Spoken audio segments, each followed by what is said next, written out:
ಒಬ್ಬ ಯುವ ಸನ್ಯಾಸಿ, ತುಂಬಾ ಸಾಧನೆಗಳನ್ನ ತಪಶಕ್ತಿಯನ್ನ ಹೊಂದಿರುವವನು ಅವನು.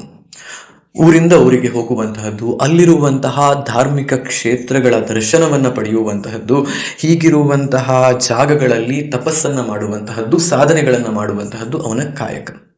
ಊರಿಂದ ಊರಿಗೆ ಹೋದಾಗ ಅಲ್ಲಿನ ಮನೆಗಳ ಬಾಗಿಲು ತಟ್ಟಿ ಅವರು ಕೊಡುವಂತಹ ಭಿಕ್ಷೆಯನ್ನ ಸ್ವೀಕಾರ ಮಾಡಿಕೊಂಡು ಬದುಕನ್ನ ನಡೆಸುವಂತಹದ್ದು ಅವನ ವಿಚಾರಧಾರೆ.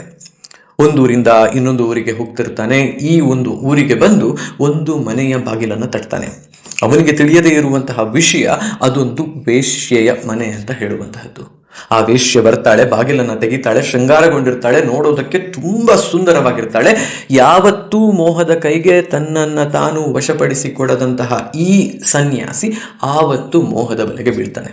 ಅವಳನ್ನ ನೋಡಿದವನು, ನಾನೊಬ್ಬ ಸನ್ಯಾಸಿ, ನಿನ್ನ ಹತ್ರ ಭಿಕ್ಷೆ ಕೇಳೋದಕ್ಕೆ ಬಂದಿದ್ದೇನೆ ಅಂತ ಹೇಳ್ತಾನೆ. ಆಕೆ ಭಿಕ್ಷೆಯನ್ನ ತರೋದಕ್ಕೆ ಒಳಗೆ ಹೋಗ್ಬೇಕು ಅಂತಾದಾಗ ಅವನು ಹೇಳ್ತಾನೆ, ಇಲ್ಲ, ನನಗೆ ಬೇಕಾಗಿರುವಂತಹದ್ದು ಅಕ್ಕಿಯೋ ಬೇಳೆಯೋ ಆ ರೀತಿಯ ಭಿಕ್ಷೆ ಅಲ್ಲ, ನನಗೆ ಬೇಕಾಗಿರುವಂತಹದ್ದು ನಿನ್ನ ಶರೀರ, ಅದನ್ನ ನೀನು ನನಗೆ ಭಿಕ್ಷೆಯಾಗಿ ಕೊಡಬೇಕು, ನಾನು ನಿನ್ನನ್ನ ಅನುಭವಿಸ್ಬೇಕು ಅಂತ ಹೇಳ್ತಾನೆ.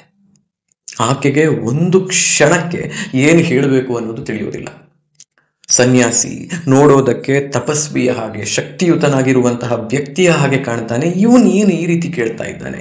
ಇದು ನನ್ನ ಪರೀಕ್ಷೆಯೋ, ಭಗವಂತನ ಪರೀಕ್ಷೆಯೋ, ಇವನ ಪರೀಕ್ಷೆಯೋ, ಭಗವಂತ ನನ್ನ ಮೂಲಕ ಇವನನ್ನ ಮಾಡ್ತಾ ಇರುವಂತಹ ಪರೀಕ್ಷೆಯೋ, ಏನಿದು ಅಂತ ಆಲೋಚನೆ ಮಾಡ್ತಾಳೆ. ಅವಳು ಹೇಳ್ತಾಳೆ, ಸ್ವಾಮಿ, ನೀವು ಬಂದಿದ್ದೀರಿ, ಹೌದು, ನಿಮಗೆ ನನ್ನನ್ನು ನಾನು ಅರ್ಪಿಸಿಕೊಳ್ಳೋದಕ್ಕೆ ನಾನು ಸಿದ್ಧಳಾಗಿದ್ದೇನೆ. ಆದರೆ ಈಗ ನಾನು ರಜಸ್ವಲೆ. 1 ವಾರದ ನಂತರ ನೀವು ನನ್ನಲ್ಲಿಗೆ ಬನ್ನಿ, 7 ದಿನಗಳ ನಂತರ ನಾನು ನಿಮಗಾಗಿ ಕಾಯ್ತಾ ಇರ್ತೇನೆ. ನೀವು ಬಂದಾಗ ನೀವು ನನ್ನನ್ನ ಅನುಭವಿಸಬಹುದು, ಅದೇ ನಾನು ನಿಮಗೆ ಕೊಡುವಂತಹ ಭಿಕ್ಷೆ. ದಯವಿಟ್ಟು ಇವತ್ತು ತೆರಳಿ ನೀವು 1 ವಾರ ಆದ ಮೇಲೆ ಬನ್ನಿ ಅಂತಾಳೆ. ಆಯ್ತು ಅಂತಾನೆ, ತುಂಬಾ ಖುಷಿ ಆಗುತ್ತೆ. ಹೊರಡ್ತಾನೆ ಅವನಲ್ಲಿಂದ. ಒಳಗೆ ಬಂದವಳೆ ತಾಯಿಯ ಬಳಿಯಲ್ಲಿ ಹೇಳ್ತಾನೆ, ಒಬ್ರು ಸ್ವಾಮಿಗಳು ಬಂದಿದ್ರು, ಅವರು ನನಗೊಂದಿಷ್ಟು ವಿಚಾರಗಳನ್ನ ಹೇಳಿದ್ದಾರೆ. 1 ವಾರ ಆದ ಮೇಲೆ ಅವರು ನನ್ನನ್ನ ಭೇಟಿಯಾಗೋದಕ್ಕೆ ಬರ್ತಾರೆ. ನನಗೆ 1 ವಾರಗಳ ಕಾಲ ಏಕಾಂತ ಬೇಕು. ನಾನು ಕೋಣೆಯ ಒಳಗಿರ್ತೇನೆ, ಯಾರೂ ಕೂಡ ನನ್ನನ್ನು ಭೇಟಿಯಾಗೋದಕ್ಕೆ ಬರಬಾರದು, ಯಾರನ್ನೂ ನಾನು ಭೇಟಿಯಾಗೋದಿಲ್ಲ, ಆಹಾರವನ್ನು ಸ್ವೀಕರಿಸುವುದಿಲ್ಲ, ಬರೀ ನೀರನ್ನ ಮಾತ್ರ ಸ್ವೀಕರಿಸ್ತೇನೆ ಅಂತ ಅವಳು ಹೇಳ್ತಾಳೆ. ತಾಯಿಗೆ, ಓ, ಸ್ವಾಮೀಜಿ ಏನೋ ಹೇಳಿರ್ಬೇಕು, ಇವಳೇನೋ ವ್ರತವನ್ನ ಮಾಡ್ತಿರ್ಬೇಕು ಅಂತ ಅನಿಸುತ್ತೆ. ಆಯ್ತು ಅಂತಾಳೆ. ಒಳ ಹೋಗೋದಕ್ಕಿಂತ ಮುಂಚೆ ಮಗಳು ಮತ್ತೆ ಹೇಳ್ತಾಳೆ, ಅಮ್ಮ, ಒಬ್ಬ ಕ್ಷೌರಿಕನನ್ನ ಮನೆಗೆ ಕರೆಸು, ಅವನನ್ನ ಆ ಕೋಣೆಯ ಒಳಗೆ ಬರೋದಕ್ಕೆ ಹೇಳು.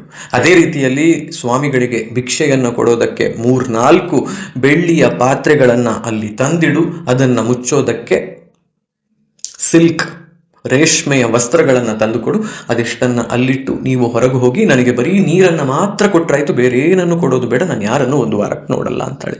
ಆಯ್ತು ಅಂತಾಗುತ್ತೆ. ಕ್ಷೌರಿಕ ಮನೆಗೆ ಬರ್ತಾನೆ. ಬಂದ ಕ್ಷೌರಿಕನ ಬಳಿಯಲ್ಲ ಅವಳು ಹೇಳ್ತಾಳೆ, ಅಣ್ಣ, ನನ್ನ ತಲೆಯನ್ನ ನೀನು ಬೋಳಿಸ್ಬೇಕು ಅಂತ. ಅವನಿಗೆ ಒಂದು ಕ್ಷಣ ಏನ್ ಹೇಳಬೇಕು ಗೊತ್ತಾಗೋದಿಲ್ಲ. ಅಲ್ಲಮ್ಮ, ನಿನ್ನ ಕೂದಲು ಇಷ್ಟು ಚೆನ್ನಾಗಿದೆ, ನೀನು ಮಾಡುವಂತಹ ವೃತ್ತಿಗೆ ಇದು ತುಂಬಾ ಅಗತ್ಯವಾದದ್ದು, ಅದನ್ನೇ ಬೋಳಿಸು ಅಂತ ಹೇಳ್ತಿದ್ಯಲ್ಲ, ಹೇಗಮ್ಮ ಅಂತ ಕೇಳ್ತಾನೆ.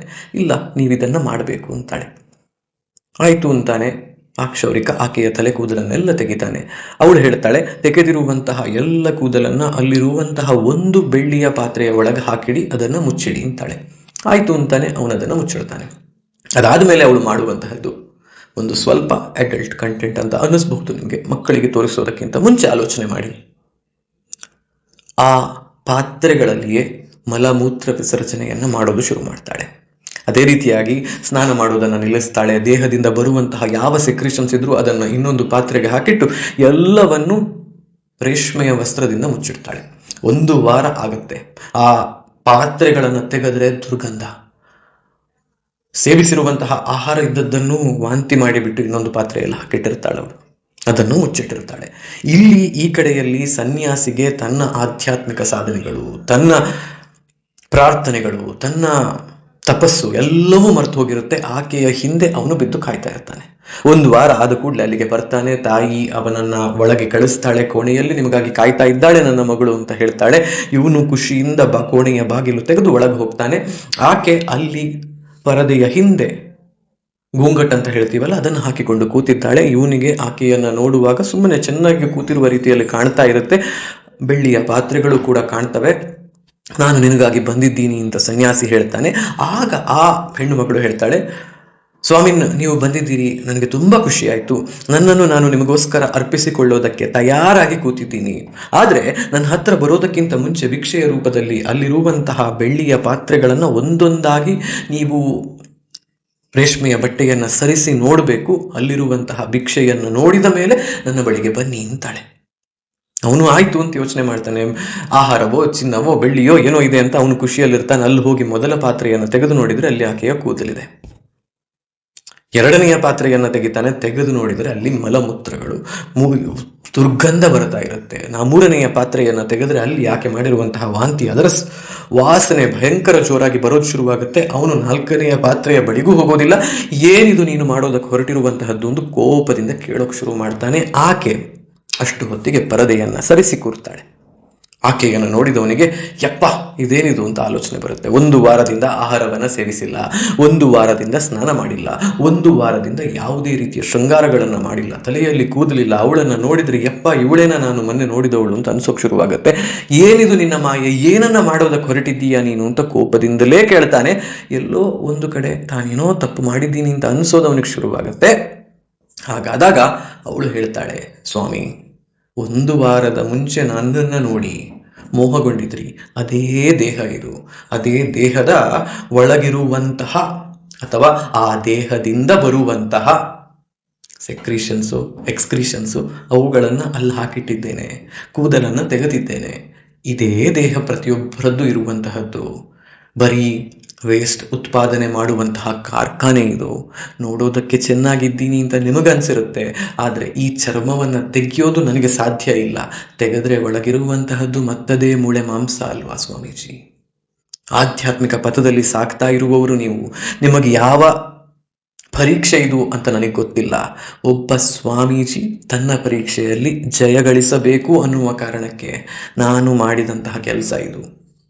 ನನಗೆ ಬೇರೆ ಯಾವುದೂ ಉದ್ಯೋಗವನ್ನ ಮಾಡೋದಕ್ಕೆ ಅವಕಾಶ ಇರಲಿಲ್ಲ ಅಂತ ಹೇಳುವ ಕಾರಣಕ್ಕೆ ಈ ಉದ್ಯೋಗಕ್ಕೆ ಇಳಿದವಳು ನಾನು. ಇಷ್ಟಪಟ್ಟು ಮಾಡ್ತಿರೋದಲ್ಲ. ನೀವು ನಿಮ್ಮ ಆಧ್ಯಾತ್ಮಿಕ ಪಥದಲ್ಲಿ ಮುಂದೆ ಹೋಗ್ತಾ ಇದ್ದವರು ಪತನವನ್ನ ಕಾಣ್ತೀರಿ ಅಂತ ನನಗನ್ನಿಸ್ತು. ನಿಮ್ಮನ್ನ ಉಳಿಸಬೇಕು ಅನ್ನುವ ಕಾರಣಕ್ಕೆ ನಾನು ಇದನ್ನ ಮಾಡಿದೆ ಅಂತ ಹೇಳ್ತಾಳೆ. ಅವಳ ಮಾತನ್ನ ಕೇಳಿದಂತಹ ಆ ಸನ್ಯಾಸಿಗೆ ಆ ಕ್ಷಣಕ್ಕೆ ಯಪ್ಪ, ನಾನೆಂತಹ ದೊಡ್ಡ ತಪ್ಪನ್ನ ಮಾಡೋದಕ್ಕೆ ಹೊರಟಿದ್ದೆ. ದೇವರು ಯಾವ ರೀತಿಯಲ್ಲಿ ತನ್ನ ಪರೀಕ್ಷೆಯನ್ನ ಪಡೆದ, ಯಾವ ರೀತಿಯಲ್ಲಿ ಆ ಹೆಣ್ಣು ಮಗಳು, ಆ ತಾಯಿ ಆ ಪರೀಕ್ಷೆಯಲ್ಲಿ ತಾನು ಗೆಲ್ಲಬೇಕು ಅನ್ನುವ ಕಾರಣಕ್ಕೆ ತ್ಯಾಗವನ್ನ ಮಾಡಿದ್ಲು ಅನ್ನೋದು ಅರ್ಥ ಆಗುತ್ತೆ. ಆಕೆಯ ಕಾಲಿಗೆ ಎರಗುತ್ತಾನೆ. ಅಮ್ಮ, ನೀನು ಸಾಮಾನ್ಯಳಲ್ಲ, ದೇವಿ ರೂಪದಲ್ಲಿ ಬಂದಿರುವಂತಹ ಹೆಣ್ಣು ಮಗಳು ನೀನು. ನನ್ನ ಕಣ್ಣನ್ನ ತೆರೆಸಿದ್ದೀಯ ನೀನು. ನಿನಗೆ ಇದಕ್ಕೋಸ್ಕರ ಧನ್ಯವಾದವನ್ನ ಹೇಳ್ತೇನೆ ಅಂತ ಹೇಳಿ ಹೊರಟು ನಿಲ್ತಾನೆ. ನಾವು ಸೆಕ್ಷುವಲ್ ಅರ್ಜಸ್, ನಮ್ಮಲ್ಲಿ ಇರುವಂತಹ ಇಂದ್ರಿಯಗಳ ವಾಂಛೆ, ಇದಕ್ಕೆ ಬಲಿಬಿದ್ದು ಮಾಡುವಂತಹ ದೊಡ್ಡ ದೊಡ್ಡ ತಪ್ಪುಗಳಿಗೆ ಇದೇ ಉತ್ತರ ಅಲ್ವಾ? ಹೆಣ್ಣು ಹೊನ್ನು ಮಣ್ಣು 3ರ ಹಿಂದೆ ಬಿದ್ದಿರುವವರು ಎಲ್ಲರೂ ಕೊನೆಗೆ ನೆಲಕಚ್ಚಿರುವವರೇ. ಆದ್ರೆ ಮತ್ತೆ ಮತ್ತೆ ಮತ್ತೆ ಮತ್ತೆ ಹಿಸ್ಟ್ರಿ ರಿಪೀಟ್ಸ್ ಅಂತ ಹೇಳುವಾಗೆ ಅದನ್ನೇ ಮಾಡಿಕೊಂಡು ಬದುಕ್ತಾ ಇರ್ತೇವೆ. ಇವತ್ತು ಅವೆನ್ಯೂಸ್ ಬದಲಾಗಿದೆ. ಮುಂಚೆ ವೇಶ್ಯ ಗ್ರಹಕ್ಕೆ ಹೋಗ್ತಾ ಇದ್ರು, ಇವತ್ತು ಇನ್ಸ್ಟಾಗ್ರಾಮ್ನಲ್ಲೋ, ಓನ್ಲಿ ಫ್ಯಾನ್ಸ್ ಅಲ್ಲೋ, ವೆಬ್ಸೈಟ್ಗಳಲ್ಲೋ ಇಂತಹದ್ದು ಬೇಕಾದಷ್ಟು ನಿಮಗೆ ಕಾಣೋದಕ್ಕೆ ಸಿಗುತ್ತೆ. ದೇಹವನ್ನ ಮಾರುವವರು, ಮನಸ್ಸನ್ನ ಮಾರಿಕೊಳ್ಳುವವರು, ಬೇರೆ ಬೇರೆ ರೀತಿಯಲ್ಲಿ ಪ್ರಲೋಭನೆಗಳನ್ನ ಅನುಭವಿಸ್ತಾ ಇರುವವರು ಇರ್ತಾರೆ. ಆದ್ರೆ ಇದೆಲ್ಲವನ್ನು ಅನುಭವಿಸುವಾಗ, ಇದೆಲ್ಲದರ ಹಿಂದೆ ಬೀಳುವಾಗ ನಿಮ್ಮ ಮನಸ್ಸಲ್ಲಿ ಈ ಕಥೆಯೊಂದು ಮತ್ತೆ ಮತ್ತೆ ಮತ್ತೆ ಮತ್ತೆ ಪ್ಲೇ ಆಗ್ತಾ ಇದ್ರೆ ನಿಮಗೆ ನೀವೇನು ಮಾಡ್ತಿದ್ದೀರಿ ಅನ್ನೋದು ಅರಿವಾಗುತ್ತೆ. ಅದಷ್ಟೇ ಈ ವಿಡಿಯೋದ ಉದ್ದೇಶ. ಓಂ ಸ್ವಾಮಿಗಳು ಭಜ ಗೋವಿಂದಂ ಅಂತ ಹೇಳುವಂತಹ ಶ್ಲೋಕದ ಸಾಲಿದೆಯಲ್ಲ, ಅದನ್ನ ವಿವರಿಸುತ್ತಾ ಹೋಗುವಾಗ ಹಿಂದಿಯಲ್ಲಿ ಹೇಳಿದಂತಹ ಕತೆ ಇದು. ಆ ಕಥೆಯ ಕನ್ನಡದ ಅನುವಾದ ನಾನು ಮಾಡಿ ನಿಮಗೆ ಹೇಳಿದ್ದು. ತುಂಬಾ ಒಳ್ಳೆಯ ಕತೆ ಅಂತ ಅನ್ನಿಸ್ತು. ಈ ಕತೆ ನಿಮಗಿಷ್ಟ ಆಗಿದ್ರೆ ದಯವಿಟ್ಟು ಕಮೆಂಟ್ ಮಾಡಿ ನಿಮ್ಮ ಅಭಿಪ್ರಾಯವನ್ನ ಹೇಳಿ. ಹೋಗಿ ಬರ್ತೀನಿ. ನಾನು ನಿಮ್ಮ ಆಶೀಶ್ ಸಾರಡ್ಕ.